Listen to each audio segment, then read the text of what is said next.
Okay,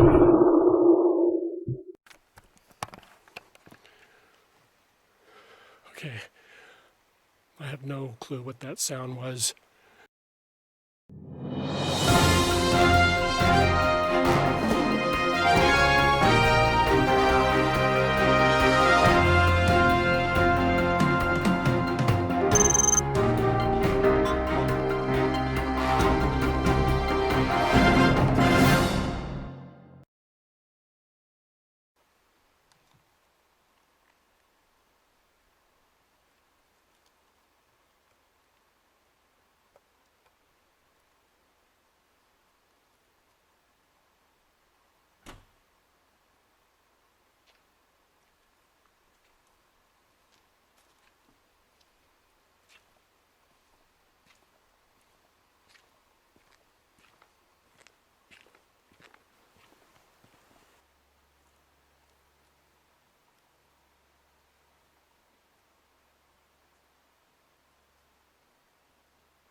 On our last episode, I discovered some very interesting impressions in the snow that were leading up an embankment near a rock outcropping, where I heard a possible Sasquatch vocalization.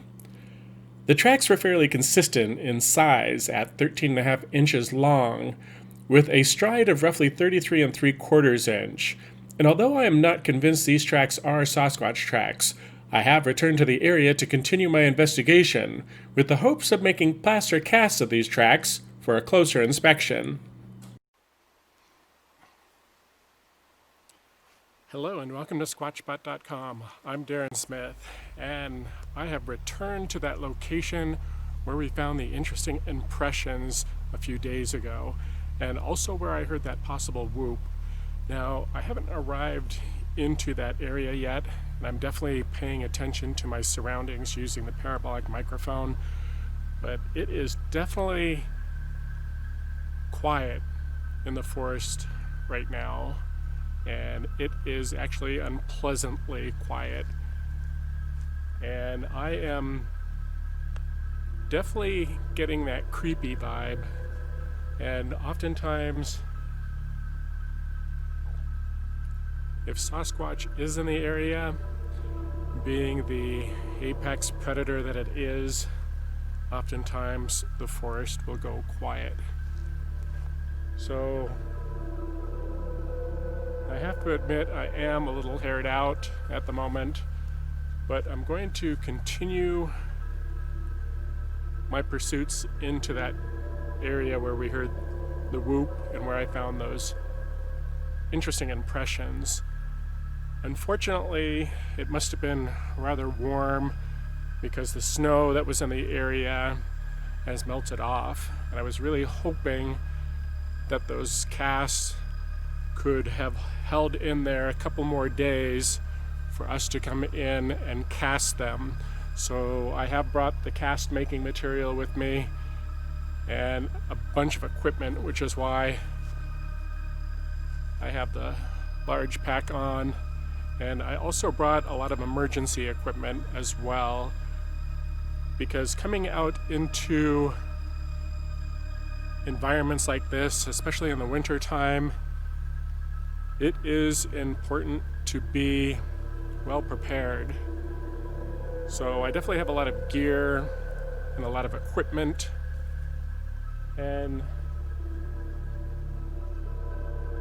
I do wish I had my hiking poles, because they definitely help on these longer treks, but unfortunately I have so much equipment that I need to be interacting with. It's important that I keep my hands free. So I'm gonna get moving here. My plan is to get into that location where I heard the possible whoop and where I found those interesting impressions. Now, those interesting impressions were up against this very interesting rock ledge. And what's interesting about that ledge was the fact that it was elevated. And from that location, when I got up on top, you saw in the video that I had an expansive view of the surrounding area. And I definitely think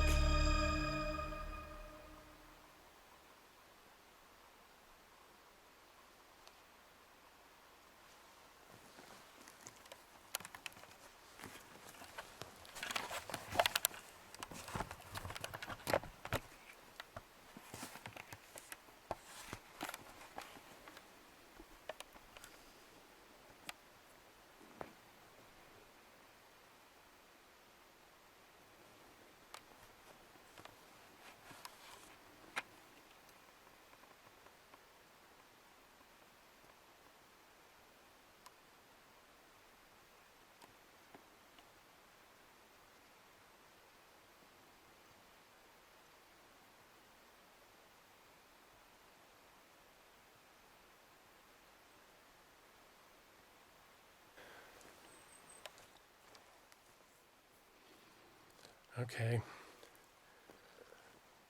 I've spent an incredible amount of time in the woods on solo backpacking trips and also while conducting Sasquatch research. And I don't really get that high anxiety, creeped out state.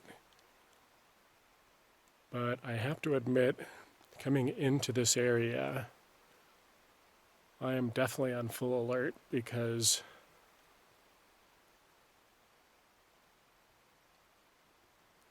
something does not feel right.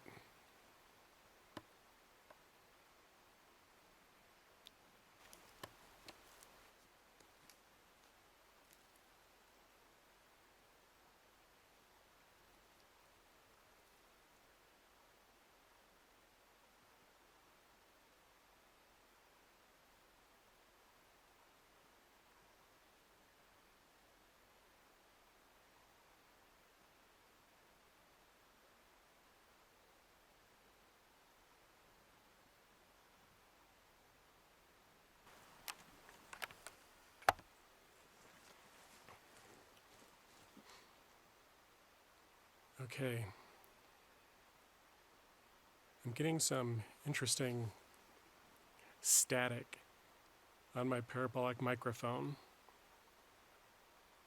The last time I kind of encountered this was during an expedition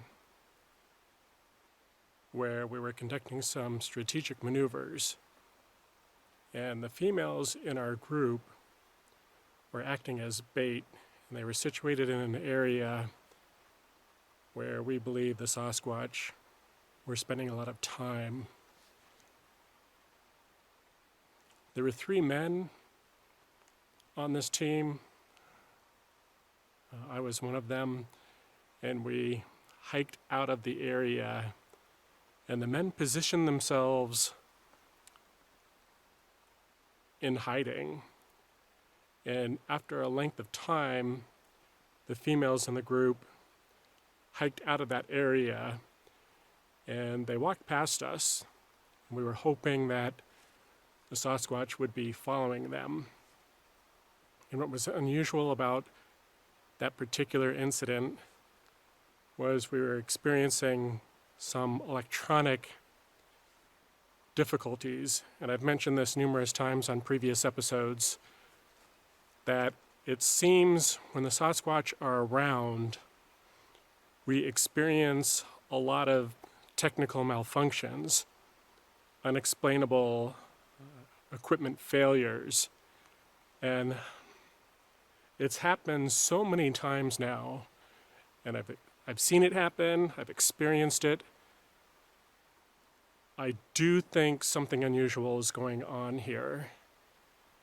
And as I mentioned on that expedition, my parabolic was cutting in and out. There was a lot of static, and it was something very unusual that I haven't experienced prior, and I haven't really experienced it since, with the exception of today, where there's just kind of this static that's happening with the parabolic that seems to be drowning out a lot of the sound in the area. Not that I'm hearing a lot of sound right now, It's, as I mentioned, really quiet.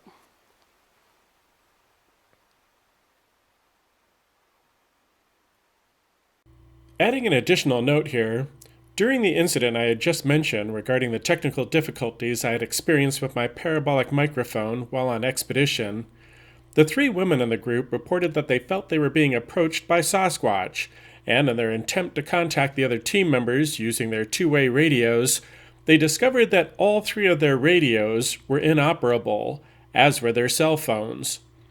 These technology failures, in my opinion, cannot be coincidental.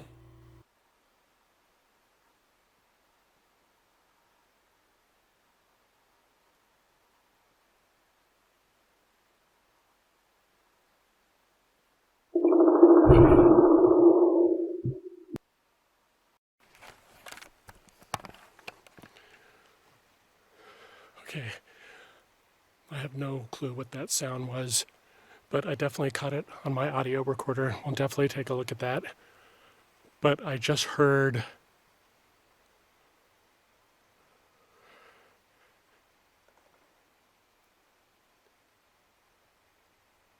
a very, very unusual sound. It definitely sounded Sasquatch related. I mean, it was a difficult sound to describe, but it sounded that it came from something large. It was like it almost sounded a little mechanical.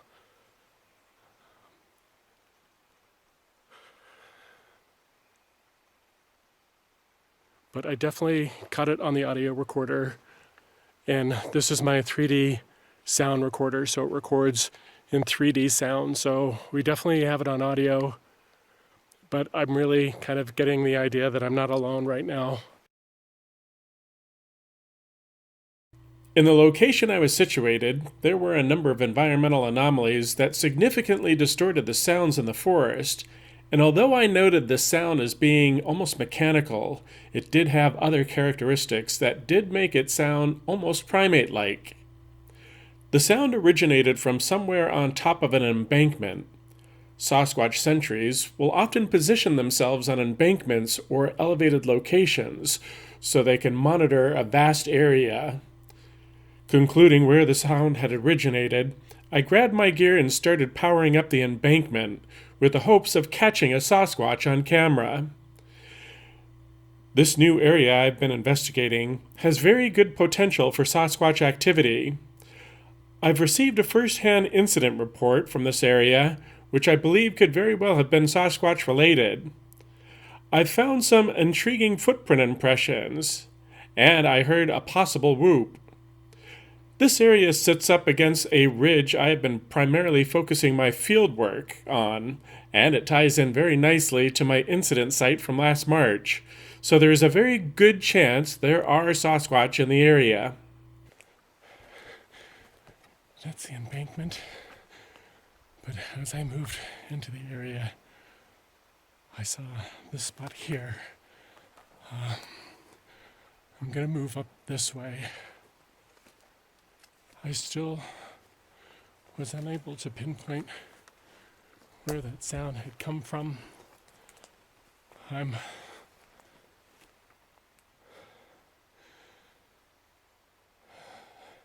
see the rocks up there? That's very similar to the other rock outcropping, which is somewhere behind that cluster of rocks up there. And it's those areas I believe the sentry is positioning themselves during the day when the family groups are hunkered down.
Looks like the grass might have been pushed down here, probably snow.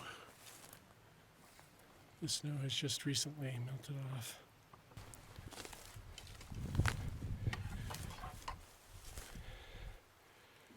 This grass definitely looks like something has moved through the area.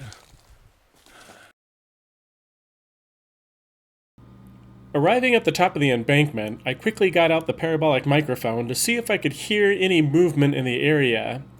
The pressed down grass did indicate a large animal may have moved through the environment, and my hope was to pinpoint its location using the parabolic.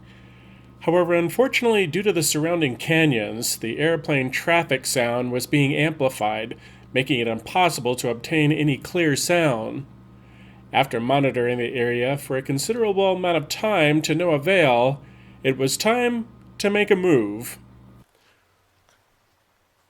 So I think what I want to do, I could see the sun is kind of heading to the horizon now, and I do have a long trek to get back to my car, but I want to get over to that area where I found the footprint impressions just a few days ago. I am very confident from what I experienced today, the environment that I'm in, and what I'm seeing in the surrounding hills, though I don't want to reveal so much of it. Based on the evidence that I'm seeing here, the experience that I just had, and the information that I'm getting from the locals, being the initial incident report that I came up here to investigate, I absolutely understand why the Sasquatch are in this area. And I think it is a very strategic location to consider setting up, more of an investigation. Definitely an interesting day. I have to get a move on because the sun is descending. I have quite a trek to take now to get over to that other location where that other embankment was and where I heard that whoop. We're not too far from it, but it's going to take some backtracking and a lot of moving over in that direction. I do see immediately down this ravine, it looks very steep. I don't think it would be safe for me to try to trek down this embankment, but I can see the forest just here to my right is healthy. And so that's going to lead down, I think, over to another burned out area where that other outcropping was and where I encountered that potential whoop. So I'm going to get a move on here. I've been monitoring this area now for quite some time. I don't think the Sasquatch are here now. If they were before, I think they've moved on. But I do want to do some more investigating of this area.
Well, as to be expected, the temperature has dropped dramatically now that the sun has descended. I'm going to have to break out some more clothes to keep warm on the trek back to the car. I have quite a ways to go to get back to the vehicle, and it's very likely it's going to be quite dark by the time I reach my vehicle. So I'm going to start trekking out. I have been monitoring the area, and I haven't heard anything that leads me to believe that the Sasquatch is in this area.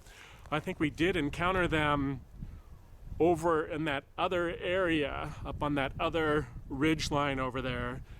And I think they've moved down into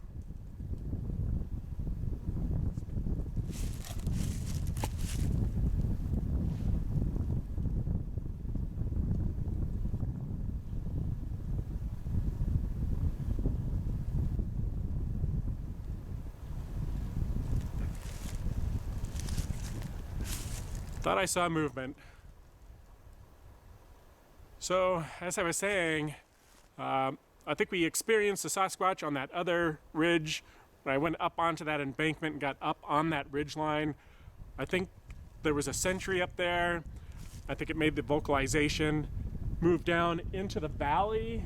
I think the family unit and the other Sasquatch are probably down there somewhere, because the forest behind me, in this area in particular, it is a burned out zone. I mentioned that the last time I was here, but it is strategic in the sense that you can get up on this steep incline up here and up on that other area that we were in earlier today, and you can really see what's coming into this area.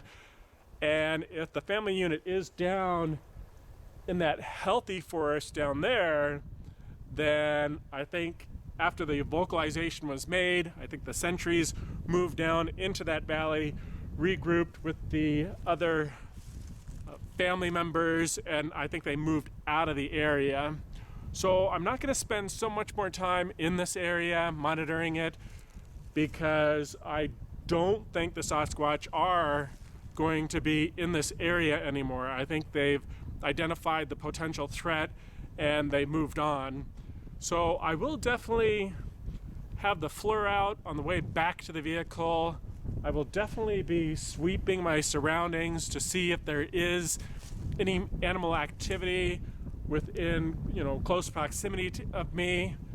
But I don't think it is necessary for me to remain at this location much longer. And also in this open out area, and especially on these elevated expanses, the wind is just hitting me hard and it is freezing. So I'm gonna get a move on here. I'm gonna get a couple more layers on and get the gloves on, and I am gonna start trekking out of this area and start heading back towards my vehicle.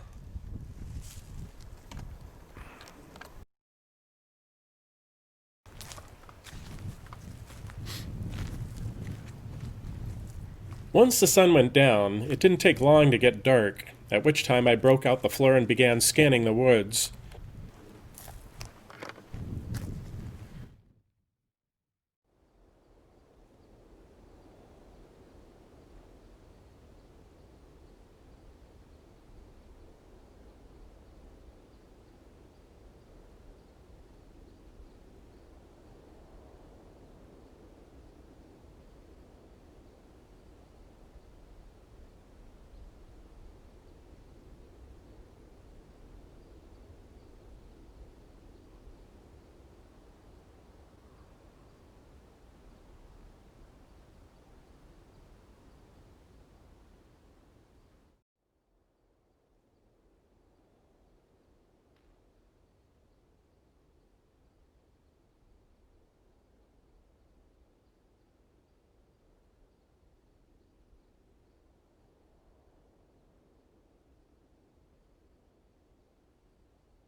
Anxious to review the audio recordings, I was up early the next morning, and I began the long task of reviewing the several hours of recorded data, and I've come to some surprising conclusions. Regarding the unusual sound I had experienced, the location I was positioned at during the recording of this sound was on the forest floor in what I would describe as an environmental bowl. The sound in question was very loud and distorted, and although I noted it did have almost a mechanical sound, it did have some other characteristics that made it sound almost like a low-frequency primate growl. If you listen closely, you may detect a slight twang sound towards the middle of the recording when the microphone was jostled, likely brushing against something.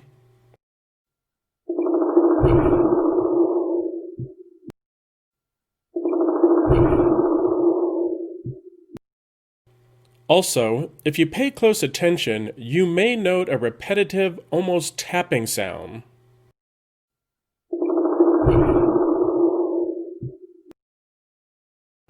Though it did surprise me, after reviewing all of the audio from that day, I do believe the sound we recorded was a woodpecker knocking on a hollowed-out tree. There were several trees in the area that had had considerable fire damage, which could have produced an odd sound if it had been tapped on. Also, as I reviewed the audio from that day, I did pick up 2 other recordings that support this theory. The first one is clearly the call of an acorn woodpecker, and I also caught another clear knocking sound.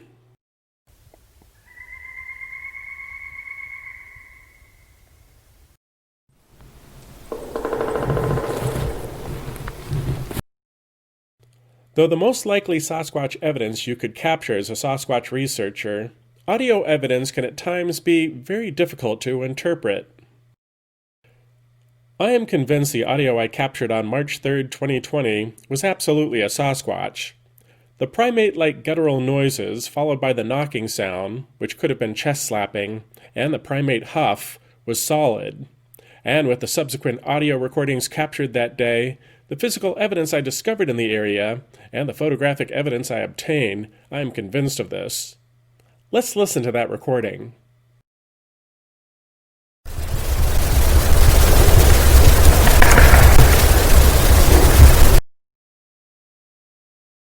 In my opinion, that was the sound of a Sasquatch.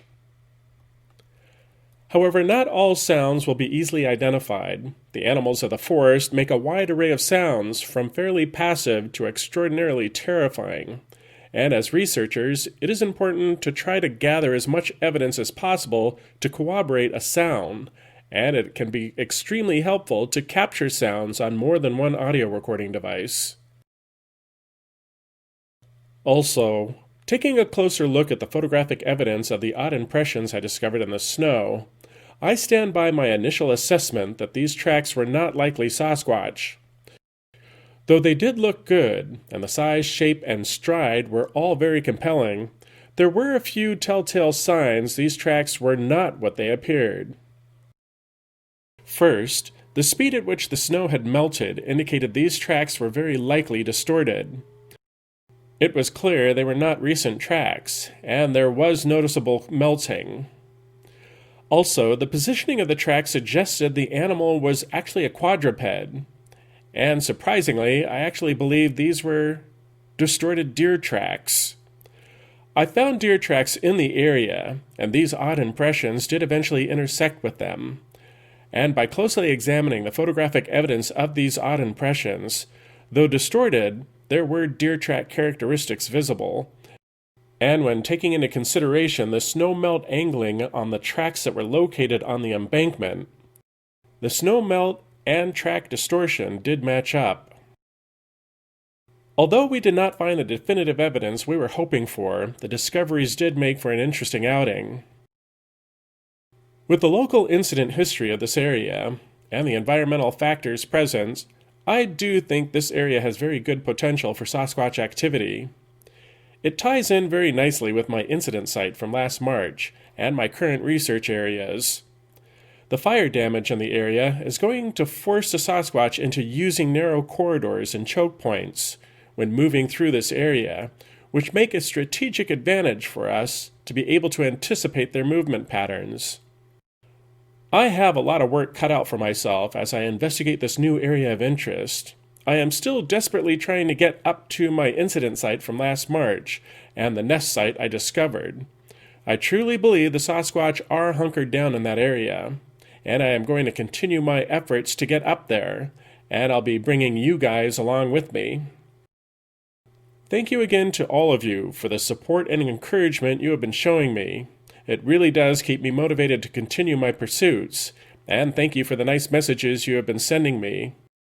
Together we have a much better chance of solving this mystery, and your questions and discussion help in broadening understanding and considering new ideas. I'm Darrin Smith, and I'll see you here next time at squatchbot.com.